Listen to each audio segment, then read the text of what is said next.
apprehend কৰিছিলোঁ Dilwar Hussain Karimganj railway ষ্টেচনৰ ওচৰত তেওঁৰ ওপৰত আমাৰ অলপ সন্দেহ আছিলে তেওঁৰ মোবাইল চেক কৰাৰ পিছত আৰু থৰলি যেতিয়া আমি ইণ্টাৰগেট কৰিলোঁ তেতিয়াও তেওঁ এজ এ দালাল কাম কৰি আছিলে ইনফিল্ট্ৰেশ্যনত যোনখিনি ইলিগেল মাইগ্ৰেণ্ট সোমাই লাষ্ট 2-3 মাহত যোনখিনি আমি এপ্ৰিহেণ্ড কৰি আছোঁ মানুহ তো তেওঁ তাৰপিছত আমাৰ ষ্টেটমেণ্টত ক'লে যে যোনটো ফুলকান্দি এৰিয়া আছে ইণ্ডো বাংলাদেশ বৰ্ডাৰ পাঠাৰকান্দি পুলিচ ষ্টেচনৰ আণ্ডাৰ তাতে এটা ড্ৰেইনৰ নলা এটা আছে যোনপিনৰ পৰা তেওঁ মানুহ সোমোৱাইছে তো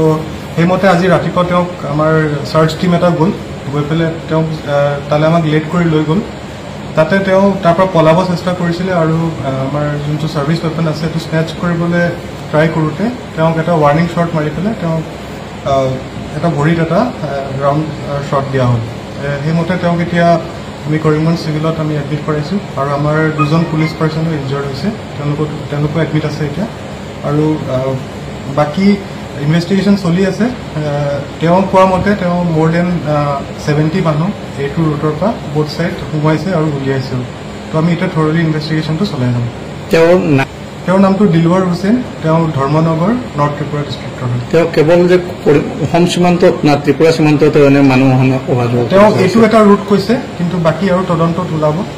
য'ত য'ত উইক জেগা আছে তেওঁলোকে কৰিছে